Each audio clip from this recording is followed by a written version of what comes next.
Morning, ladies and gentlemen. Morning. I guess if you think about how hot we were at one point and how cold we are now, if you average it out over time, we've been pretty comfortable. I promise I will not use logic like that in these closing remarks. We started off by telling you that this was a case about choices. And nothing that has happened in the courtroom since we said that has changed. It's still a case about choices. And choices are something that we're very familiar with. Choices are something that we make every day. Choices are something we make every hour. We make every minute we're making choices. Even if we decide not to make a choice, we've made a choice. And in this case, Demetrius Haley made a choice for a career with the Memphis Police Department. He applied, he was accepted into the program, he went to the academy, he graduated, and then he hit the streets. As he was in the academy, he was being taught by the police department professionalism. So that's what sets a police officer apart from the rest of the public, is they have a job to do, but they have to do it professionally. There's no room for mistakes in policing. And that's why I have up on the screen right now the response to resistance continuum. This is the framework that he was taught in the police academy, and it's the framework that follows him into the field. And what it does, it serves to protect. It serves to protect the officer who is making decisions, making choices along the way in his day. And it also protects the public because it gives the officers some certainty as to how they should behave in any given situation. When we were in Chattanooga, I think I gave you some examples of that. The physical presence, you're driving on the interstate and you see a police car parked up ahead, diagonal to where you are driving, and you figure, well, that must be, they must be monitoring traffic, and you slow down. So that is basically a command that you slow down. And just the presence of the police allows that to happen. The verbal warnings, if you're driving down that same highway and you see a sign that says no tolerance, well, that could be a verbal warning, if you will. And then verbal commands, driving down the same road and traffic is blocked. Officers are directing traffic and you go to where you are commanded to go. Chemical agents don't enter into this illustration, but they are very much part of this response to resistance continuum because they're the next step. And of course, chemical agents are things like OC spray or pepper spray or whatever you call it, that can be used to disable someone who is not complying, to allow them to be handcuffed and searched. If that doesn't work, the next step is empty hands control, and it has both soft and hard. Empty hands control, soft would be where you are leading a suspect somewhere, and the hard would be where you're actually using a fist or a foot. And those things are specifically set out in the rules that the police follow. Impact weapons, that could either be the taser or it could be the ASP baton that Officer Mills was talking about. And then finally you get to the force that no one wants to see. But sometimes is a part of policing, and that is deadly force. And understand that when they are taught these concepts, they are not taught that you follow these in lockstep. You follow these as the circumstances require. So you could go, and you'll see in a minute, an example of, you could go all the way to deadly force to begin with, and then back off of it once you see that, once you get a better idea of what the situation is. And we'll see that happen. But that's what he's taught when he was in the academy, and that's what he carried into the field with him, and that's what sets the level of professionalism. Sometimes in the jury instructions, you'll see the term standard of care. Well, this would be what they're referring to as the standard of care when you have to deal with that in the jury instructions. So Mr. Haley chose to go into the rather dangerous, or relatively dangerous area of the Scorpion team. The Scorpion team had a specific purpose, and that was to use data to figure out what precincts you're seeing most crime in, and then flooding that zone for a period of time, and getting crime under management there, and then if the crime changes location, the Scorpion team changes location. But every day, they are going into the most crime-infested areas of Memphis, and they are dealing with some of the most dangerous criminals on our streets. And they're doing it professionally. They have a code. People that they're dealing with, their code is the code of the streets. And it's up to the officers to follow their code in dealing with people who are non-compliant. Enter Tyre Nichols. Now, Tyre Nichols would not necessarily be one of the people that would fit the description of the type of person that the Scorpion team is looking for. The Scorpion team is looking for stolen cars. They were looking for people with warrants for their arrest. They were looking for large amounts of drugs, and they were looking for dangerous weapons, i.e. guns. And on January 7th of 2023, Tyre Nichols didn't fit that profile. He wasn't driving a stolen car. He wasn't,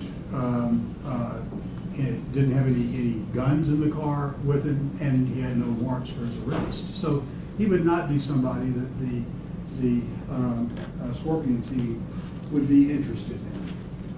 In fact, that's sort of the really tragic part of this entire case, because practically speaking, had Mr. Nichols pulled over when he got the blue lights and submitted to the officer's questioning or whatever, in all likelihood, they wouldn't have arrested him. They could have seen a small amount of drugs in the car. They're not concerned about that. They're looking for the big fish, not the little fish. They could see some credit cards in there. They wouldn't even give that a thought. Members of the Scorpion team wouldn't. And the encounter would have ended. He would have left, and you wouldn't have to be here from Chattanooga. But Mr. Nichols had a choice. He had a choice to do what law-abiding citizens do, and that is to pull over and talk to the police, or to speed up. And tragically, he chose to speed up. Now, the Scorpion team didn't know Tyre Nichols. They'd never heard of him. He's never come across their radar as far as anybody can tell. The car he was driving apparently wasn't a car that had been used in other crimes that the officers may have recognized. So what was it that brought them together, the Scorpion team and Tyre Nichols? Well, one of the things the Scorpion team is good at is following clues. And whether Mr. Nichols meant to or not, he was giving off clues that brought up the antenna of the Scorpion team. First of all, when the blue light started flashing, he didn't pull over. In fact, not only did he not pull over, he sped up, and you could see on Officer Hemphill's speedometer how fast Officer Hemphill was having to go to try to catch up with him. He sped up, and he did something that the Scorpion team was really bewildered, because people run from the police in Memphis all the time because they know there's a no chase policy, and the police have come to accept that, and they say, well, you know, that one got away. I can't chase, puts too many people in danger. So the police, that's not foreign to them, having somebody run away from them and never catching them. But what is foreign to them is having someone run away from them and then stop at a red light. That's weird. That's suspicious to them. And then when they saw the car at the red light, it had tinted windows, they couldn't see in it. So their antennae were up. And I want to take a look for a moment.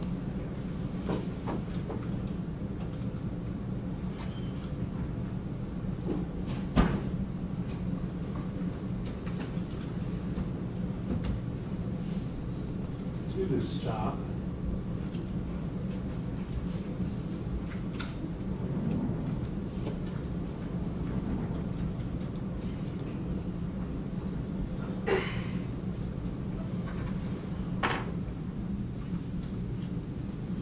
And as I have gotten older, when people come to me and they're upset about something, and I found the best way to deal with that is just, whoa, just slow down. Let's slow down. Let's talk about it. We'll figure it out. And so that's what I want to do here. I want to slow this down a bit and take a look at what happened. This is Officer Hemphill's body-worn camera. And we'll take it up to where Officer Hemphill got out of the car at 20:24:44. And at this point, you can see Mr. Nichols' car is on the right, and Officer Haley's car is on the left. That Officer Martin's car is up ahead of Mr. Nichols' car, and Officer Martin is standing at the passenger side of Mr. Nichols' vehicle. As Mr. Hemphill walks closer, you see Mr. Hemphill pull out his service weapon. Now, service weapon would be deadly force. And you'll see in a moment that not only did Officer Hemphill have the service weapon out, but as you look at Mr. Haley, he has his service weapon in his hand, and he's putting it in the holster. That's because he's looked in the car and he's seen what's in there, so it's no longer a mystery. So now it falls from a deadly force incident to something much less than that. Probably a soft hands incident, which we'll see. And he holsters that at 20:24:51. Then we see Officer Haley reaching in to pull Mr. Nichols out of the car. And just as he starts coming out, we see him go back in again, indicating perhaps, now I don't know for a fact, and it's you for the jury to figure it out, but perhaps Mr. Nichols was already starting to struggle at that point, or he wouldn't have had to go back into the car like that. But he pulls him out, and as Officer Hemphill testified, he put Mr. Nichols in the A-frame. Now remember what the A-frame is. The A-frame is the hinge of the driver's side of the car. And it's a good place to put a suspect when you're trying to handcuff them because they can't go anywhere. And you can see at 20:24:56 the back of Mr. Haley and then the face of Mr. Nichols. And you can't really tell on Mr. Nichols whether he's turning his head to look at Mr. Haley or whether he's facing Mr. Haley, but we do remember Officer Hemphill's testimony that as he got up closer, he could see Mr. Nichols I think he used the term, he spun around and faced Mr. Haley. Well, at that point, Officer Haley is unable to get him cuffed if he's facing Officer Haley. And so Officer Hiphill comes to help Officer Haley, and then there's some grappling that goes on, and it's hard to tell from the camera exactly what's going on, but you can see where they remove Mr. Nichols from the car, and Mr. Nichols is standing there, Officer Hemphill holding with one hand, another officer on the other side holding him, and Mr. Nichols is not in a position with his arms behind his back. As we go forward, he moves over and turns toward the officers, and at that point, we don't know for sure at what point Officer Hemphill heard Officer Martin say, "Get your hand off my gun," but it would have to have been around in this area somewhere, because shortly after we're looking at this, we see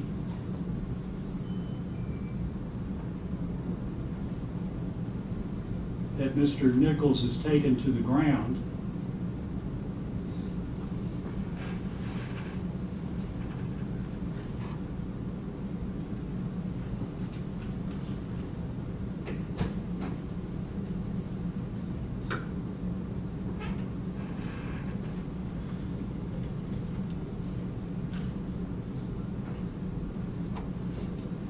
And at 20:25:20, we see that he's clearly sitting on the ground.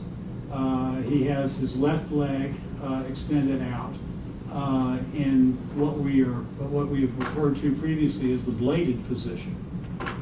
Officer Hemphill's hand is on his shoulder, and Officer Haley and Martin are standing in front of him. All three officers are telling him, "Get on your stomach, get on your stomach." But we can see at 20:25:21 that Mr. Nichols is debating with them about that. You may recall Mr. Nichols saying, "Okay, okay, okay," but he was doing that with his voice, but he wasn't doing okay with his body. He was not complying with their demands. And here he is still in the bladed position, arguing with them about it at 20:25:21. At this point, they push him to the ground, Officer Hemphill does, and holding on to Mr. Nichols' left hand would be Officer Martin, and Officer Haley is on the other side of Officer Martin. Officer Haley then approaches Mr. Nichols at 20:25:26 and eventually grabs Mr. Nichols' right hand to try to get his right hand behind his back.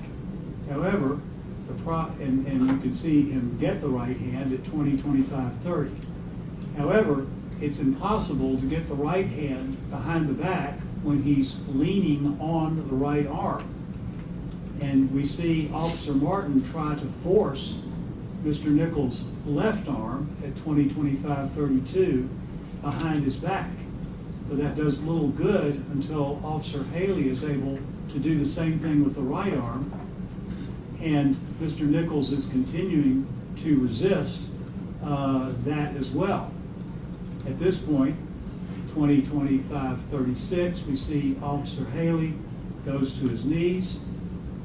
He's dealing still with Mr. Nichols' right hand, and Officer Haley eventually decides that unless Mr. Nichols is compelled in some other way to comply, he is not going to comply. And at 20:25:46, we see Officer Haley pull out the OC spray and spray it.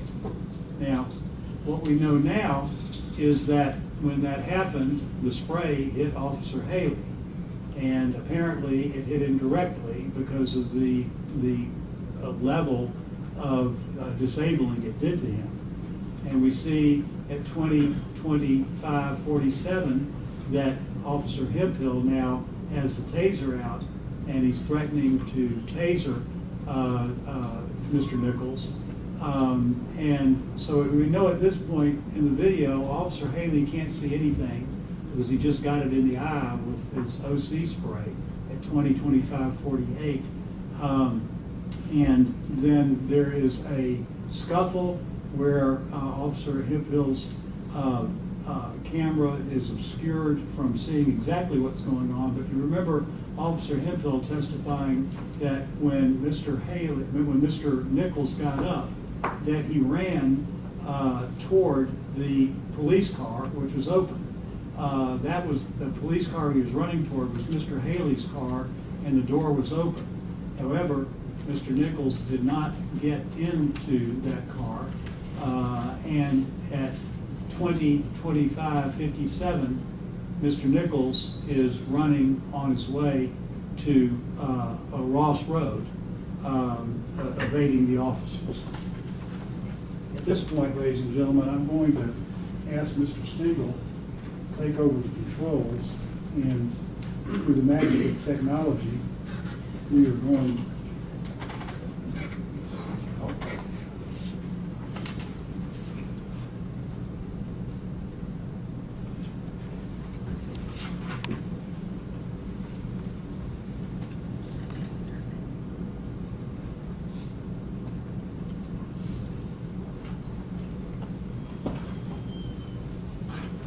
through the magic of technology, Mr. Stengel is going to help us be in two places at one time.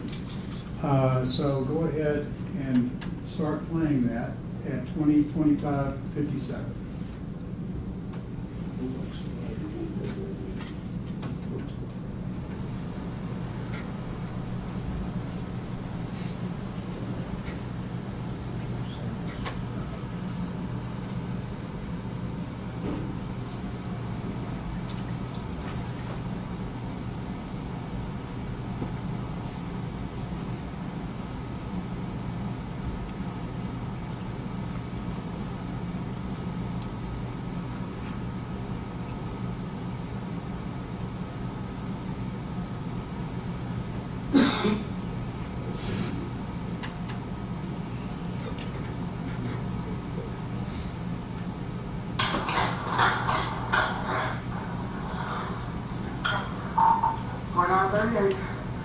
Murder Range and Ross. Taser is deployed. Suspect is running down Ross.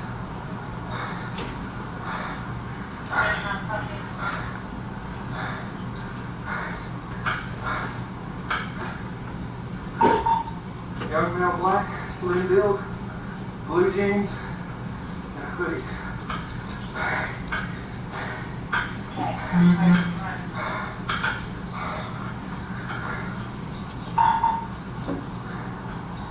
Snap down on Ross.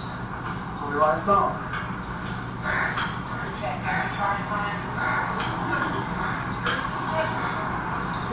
What's up? Yes. Alright, hang on.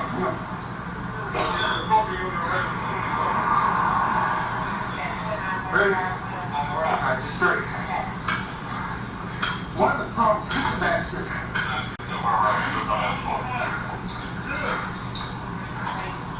Alright, your car's right in front of you. This is my car, go my walk. Alright, hang on. Where's your water?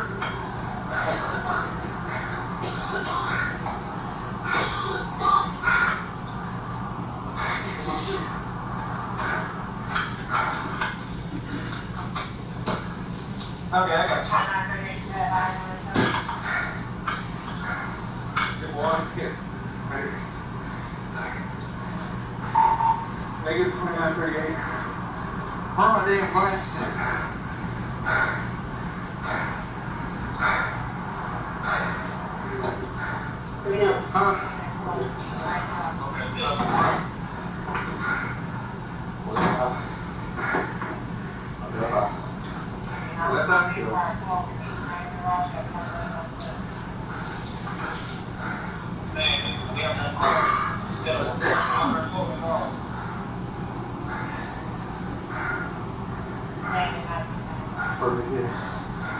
Left eye again? Yeah.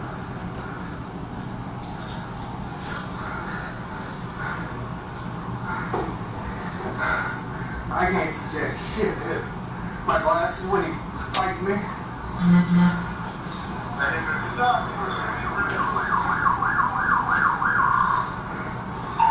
Later, we just saw him running down Ross. What made your light? Yeah.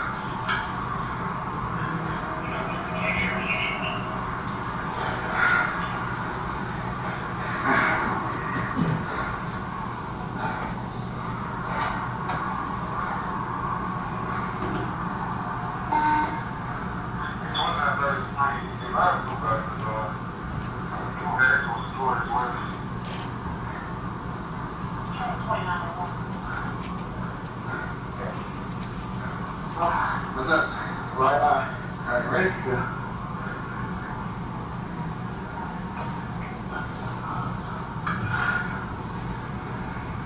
Well, Right up.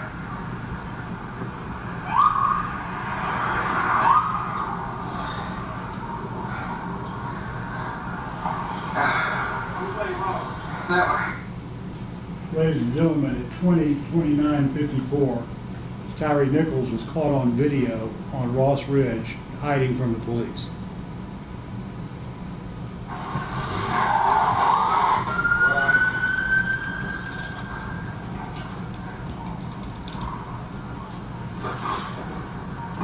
Okay, I gotta find my glasses and get this damn taser downloaded.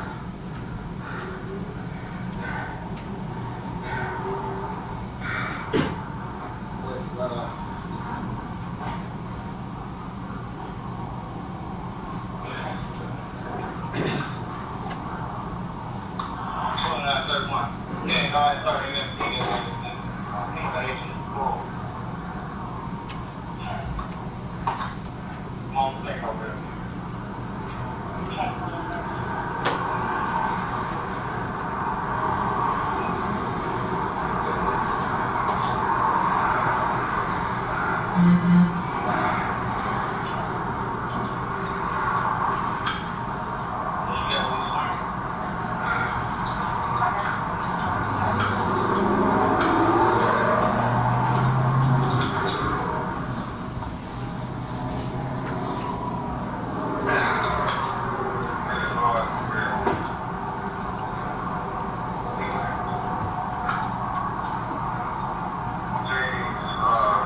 Like a camouflage jacket, like a orange, green, and red, and don't be wild head, swim here.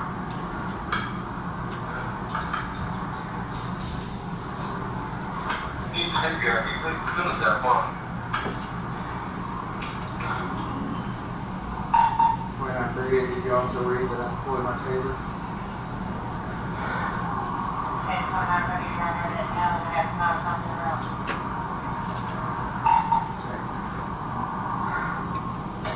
Oh, that one. Yeah, just got it in. Now, I'm going to find this big.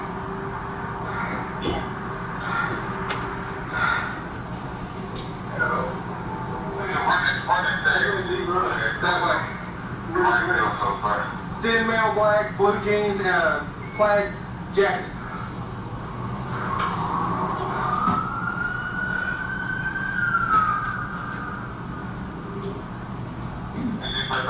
I gave the tag on it. Ladies and gentlemen, at 20:32:22, Officer Bean has now spotted Mr. Nichols and has begun chasing.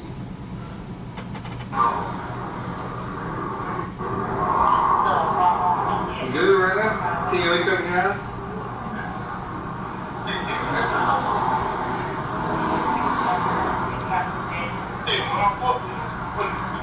You found the rock?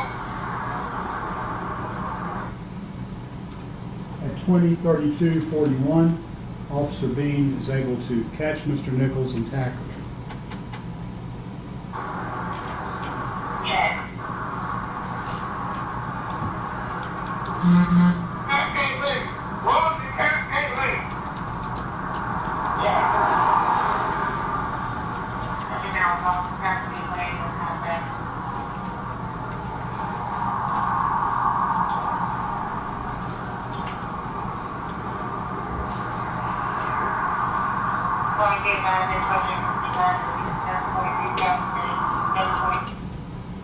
At 20:33:12, Officer Mills pepper sprays Tyre Nichols.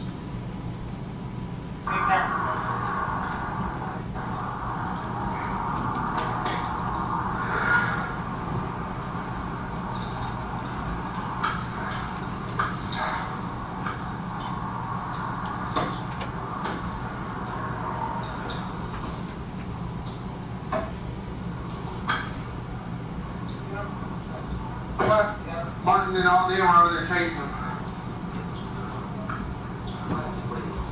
Shit, you sprayed me too, but luckily you didn't get my eyes just on my eyebrow. Oh, stomp his ass.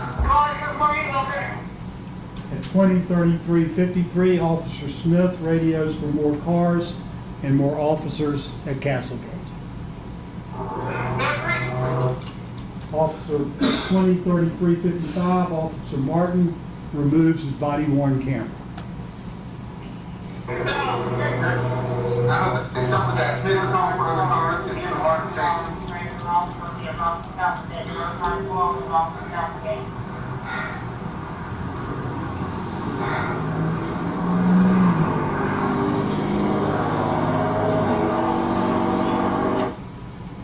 At 20:34:14, Officer Martin delivers his first kick to the head of Tyre Nichols.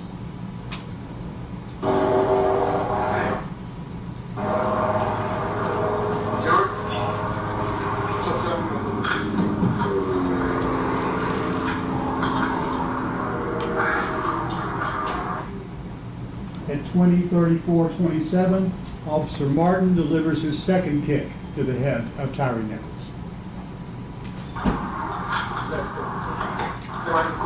I got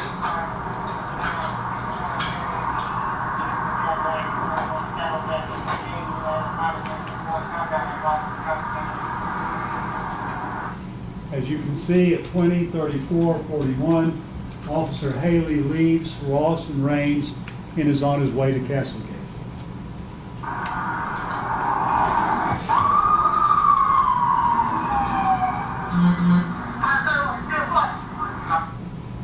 At 20:34:49, Officer Smith radios that the suspect, Mr. Nichols, is still fighting.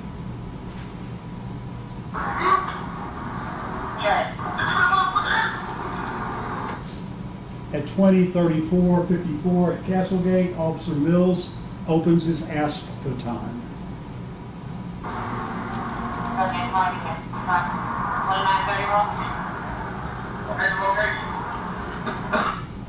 At 20:35:01, Officer Mills delivers the first strike with his ASP baton. 1 second later, at 20:35:02, Officer Mills delivers his second strike with the ASP baton. 3 seconds after that, at Castlegate, Officer Mills delivers his third strike with the ASP baton.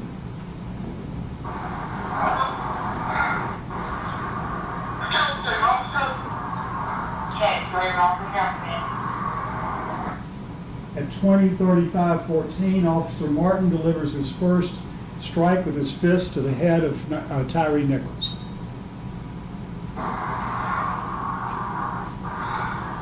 Three seconds later, at 20:35:17, Officer Martin delivers his second fist strike to the head of Tyre Nichols.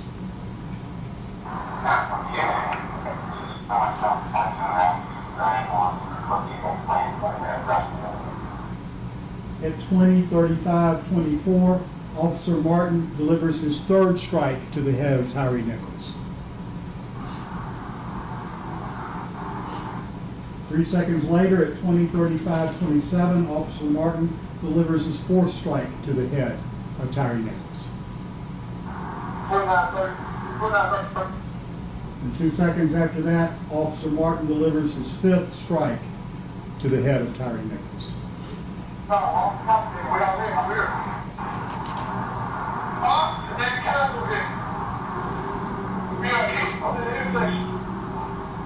At 20:35:32, Officer Haley radios and asks where they are located Officer Mills gets on and responds that where they are at Castlegate.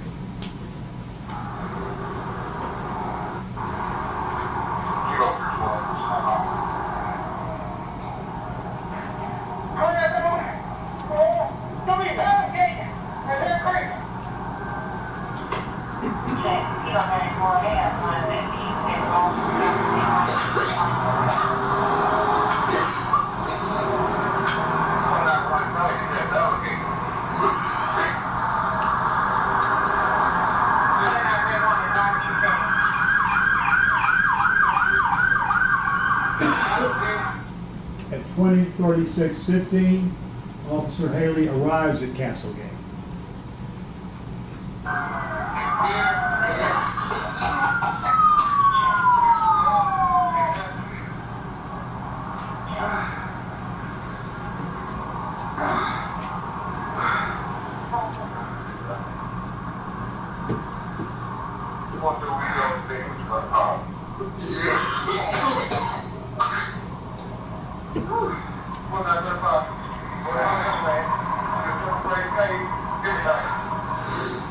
At 20:36:45, Officer Haley gets on the radio and requests medical care for Tyre Nichols.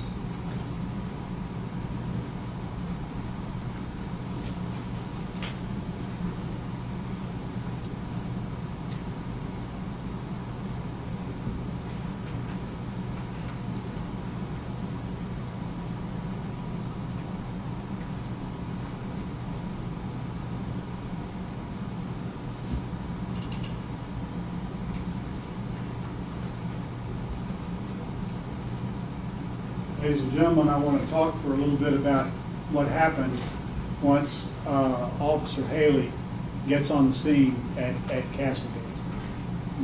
Recall that what Officer Haley knows at that point is the following. He knows that there was a traffic stop at Ross and Raines. He knows that at the traffic stop, Tyre Nichols resisted. He knows that Tyre Nichols would not cooperate by putting his hands behind his back. He knows that he had to apply OC spray to Tyre Nichols and himself in the process. He knows that he has very limited vision, and he unsuccessfully chases Tyre Nichols a bit of the way up Ross Road, even though he couldn't see. He knows that Nichols got away uncuffed and unsearched. He spent time trying to regain his vision by washing his eyes out with water. He drove to Castlegate. Once he arrived at Castlegate, he saw officers still struggling with Nichols. He saw Nichols' right hand was still uncuffed, and it was turtled under his chest. He saw that Nichols, he decided to kick Nichols' right bicep to release his right hand. He warns as he's running up using verbal judo, and we're going to talk a little bit more about that, where he yells, "Beat that man's ass." He delivers the kick, and then approximately 31 seconds later, Mr. Nichols is in. The yelling of "beat that man's ass" has to be put in proper context. If you go back to the first video, where it was a traffic stop video at Ross and Raines, I wrote down 3 things that you could hear Officer Haley telling Mr. Nichols at that location as they were trying to get him handcuffed. He says, "I'm going to break your shit."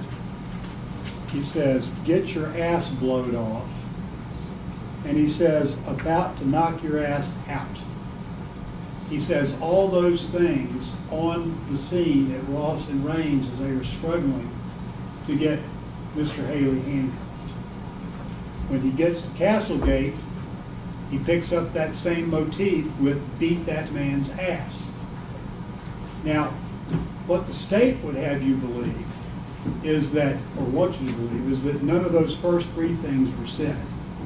Because then they could completely beat that man's ass out of context for a better story for you. That's not what happened. What happened was all the things that he said, they were all examples of verbal commands, they were all profane, they were all harsh, and they were all intended to do the same thing, and that is to be verbal commands under that step of the use of force continuum. Now, the state was critical of the testimony of Don Cameron about how Officer Haley delivered the kick at Castlegate. And I just want to take a look at it on the video and see if we can make any sense of what Mr. Cameron was saying.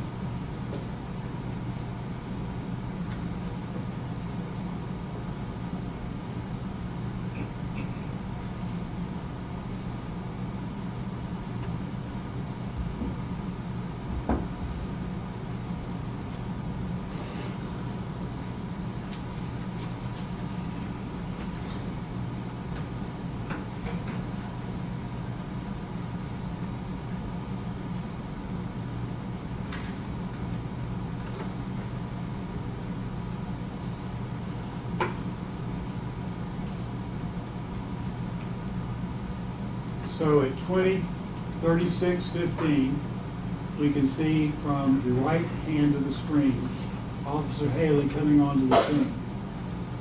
From there, Officer Haley would have a clear view of the officers still trying to get Tyre Nichols handcuffed, something that Officer Haley had started trying to do approximately 12 minutes before that. He sees that he's still uncuffed, and he sees what the situation is with Tyre Nichols' right bicep.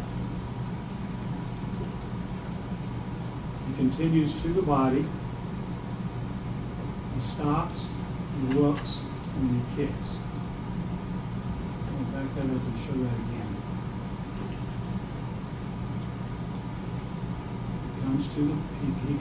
He braces himself against one of the other fellow officers. He takes a look at the target, and then he kicks. A very specific place on the target. This was what Mr. Cameron was trying to say. It was what separated him from just being brutal and beating Tyre Nichols. Now, if you want to see an example of brutal and beating Tyre Nichols, just keep watching. Because after the kick, you see Officer Martin behind, and then he comes. He doesn't aim, he doesn't do anything. He just viciously kicks Tyre Nichols. There's a very great difference between those two kicks and those two men, and they should be treated differently.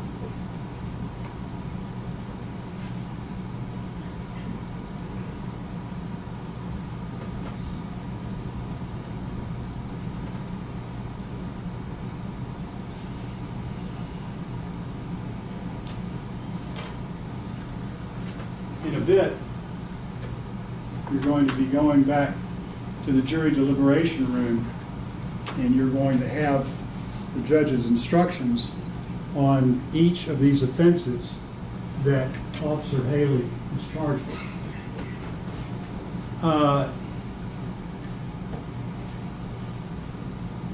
The context for all of these offenses, according to the state, is that Officer Haley here is being held responsible for the acts of others. And in order to do that, this is what the instruction says. A defendant is criminally responsible for an offense committed by the conduct of another if acting with the intent to promote or assist the commission of the offense, or to the benefit in the proceeds or results of the offense, the defendant solicits, directs, aids, or attempts to aid another person to commit the offense. So there has to be some involvement of Officer Haley in the decision-making process about where this enterprise was going.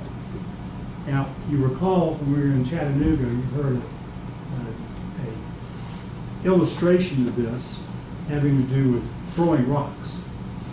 And if you remember that illustration, think about that when you're looking at this, because by my memory of that illustration, every person who was held responsible for throwing a rock knew why they were throwing the rock.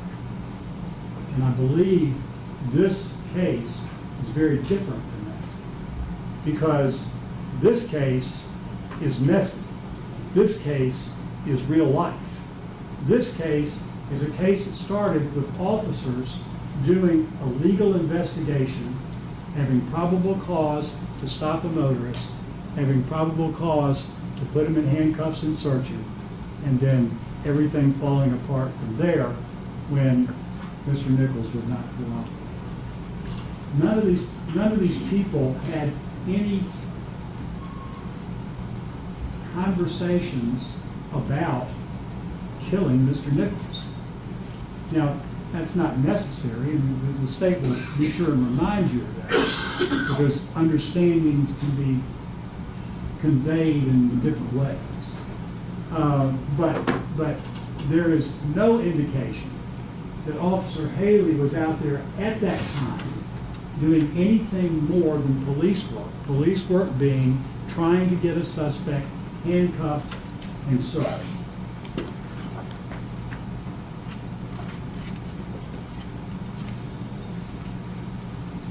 With regard to the criminal responsibility of others, it depends on Officer Haley's intent. Intent means that a person acts intentionally with respect to the nature of the conduct or to a result of the conduct when it is the person's conscious objective or desire to engage in the conduct or cause the result. Now, Officer Haley was involved in the conduct of trying to handcuff a suspect.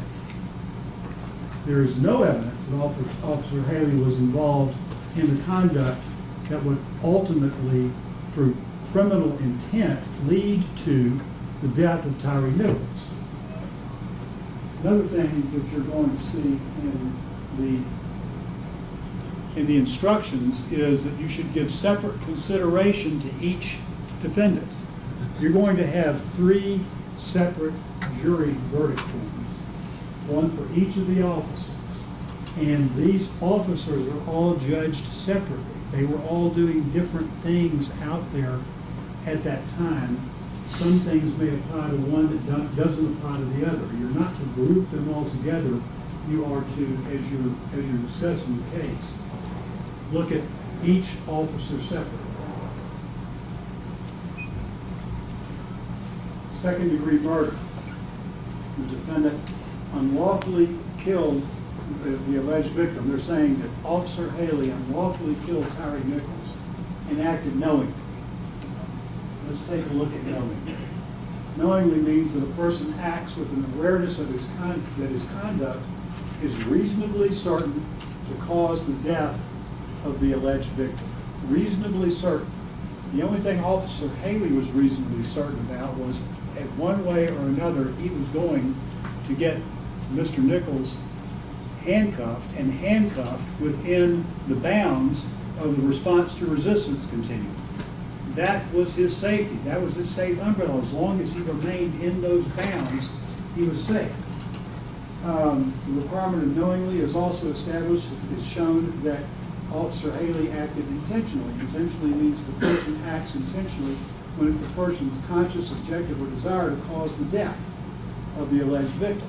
There is absolutely no evidence that his intent was to cause the death of Tyre Nichols. He made one contact with Tyre Nichols, or 2 contacts. The first contact was soft hands, trying to get him out of the car and in handcuffs.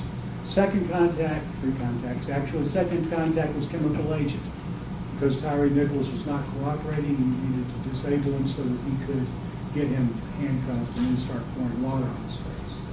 And then the third one was hard hands, and that was the foot to the shoulder.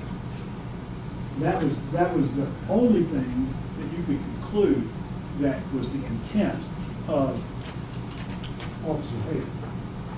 Voluntary manslaughter. Officer Haley unlawfully killed the alleged victim, Tyre Nichols, and that Officer Haley acted intentionally or knowingly. Now we're back there to intentionally and knowingly. We don't need to go over that again because we've already talked about it. It means he had a conscious desire to act in a way that would result in the death of Tyre Nichols and the original. Aggravated assault resulting in death, that Officer Haley intentionally or knowingly caused bodily injury to Tyre Nichols, and the act resulted in the death of another. Dr. Turner told you that the sole cause of the death of Tyre Nichols was blunt force trauma to the head. There was no point at which Officer Haley delivered any blunt force trauma to the head of Tyre Nichols. He did kick Tyre Nichols in the shoulder, and Officer Turner testified that had no bearing whatsoever on Mr. Nichols' death. Reckless homicide, that the defendant killed the alleged victim, Tyre Nichols, and the defendant acted recklessly. Well, here's where we go back to our response to resistance continuum. Reckless behavior, it cannot be reckless if it is within the scope of the objective bounds that the Memphis Police Department sets out for its officers. Recklessly means that a person acts recklessly with respect to circumstances surrounding the conduct or the result of the conduct when the person is aware but consciously disregards the substantial and unjustifiable risk that the alleged victim would be killed. Had Officer Haley gone outside the bounds of the response to resistance continuum, then he may be considered to be acting recklessly. However, he did not. At no point did he go outside of those bounds.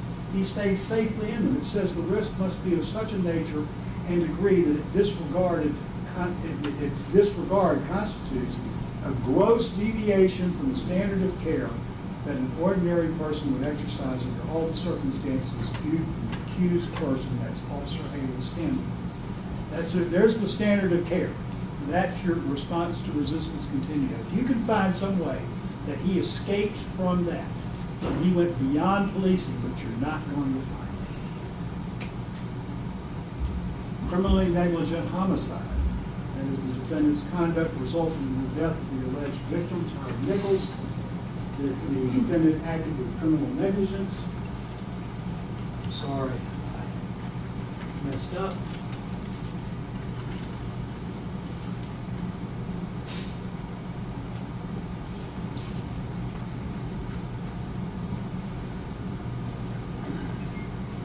Yet the defendant furnished substantial assistance to the person in the commission of criminally negligent homicide, and that the defendant furnished such assistance knowingly.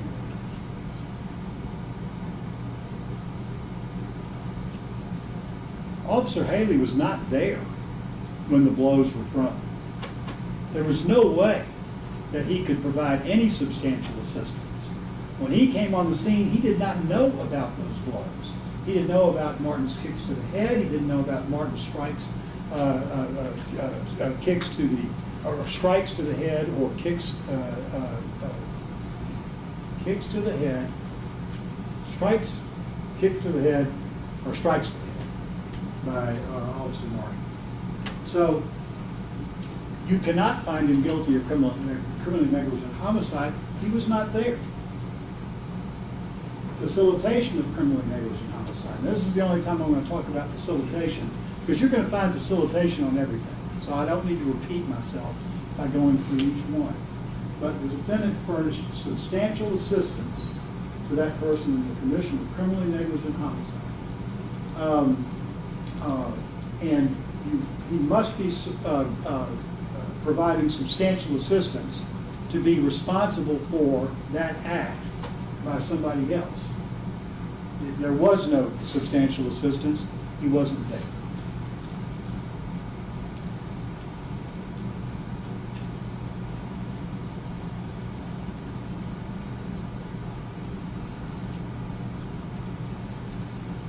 Aggravated assault, acting in concert.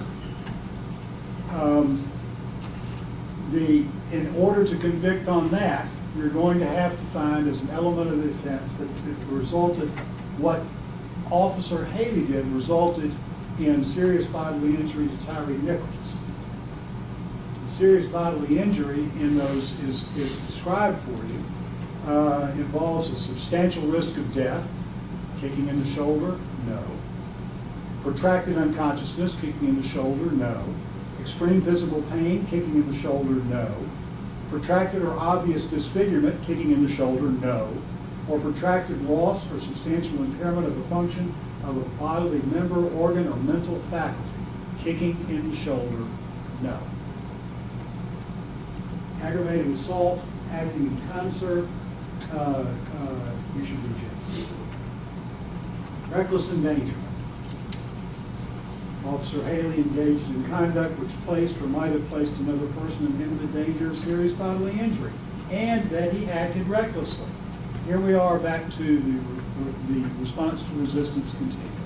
As long as he stayed within that, he did not act recklessly, and that's an objective finding that he did not act recklessly. It doesn't have to be just somebody's opinion. Assault. That Demetrius Haley caused bodily injury to Tyre Nichols, and that he acted either intentionally, knowingly, or recklessly. We've already covered intentionally, we've already covered knowingly, and we've already covered recklessly. Does not apply to Officer Haley's kick to the shoulder. Aggravated kidnapping. This was a police action based upon probable cause to arrest Tyre Nichols. It involved handcuffing him and searching him. Once that was done, it was over with. Now, every time an officer handcuffs and searches, is that going to be a kidnapping? I don't think the state meant that. And I don't think you have to buy it, or you're going to be tying our officers' hands for time to come. Official misconduct. This is the one that I'm really scratching my head over, because I'm not sure that anything has really been put before us saying this is the official misconduct. Yesterday, I believe they said it was everything that happened from the time that Tyre Nichols ran away from Ross and Rains. But a lot happened. Help me. I don't know what to defend on that. And if you don't know what to defend, you don't know what to convict.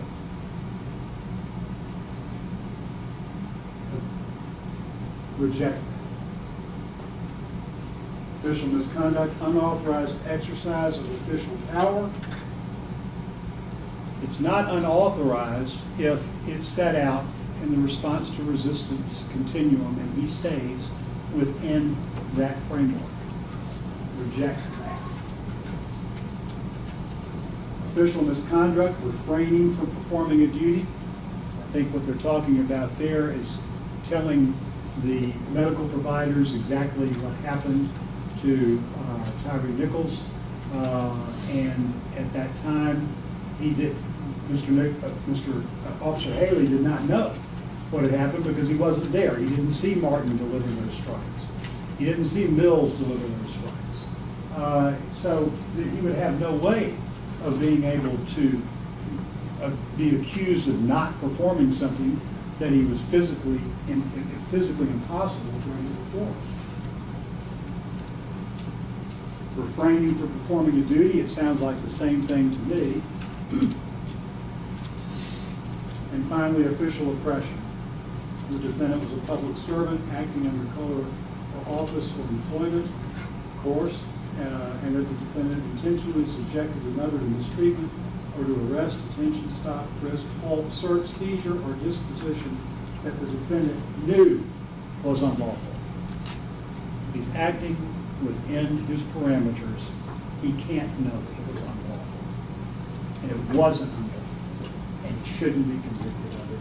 And to go back to deliberate, find him not guilty on all these charges because nothing applies to the facts of this case.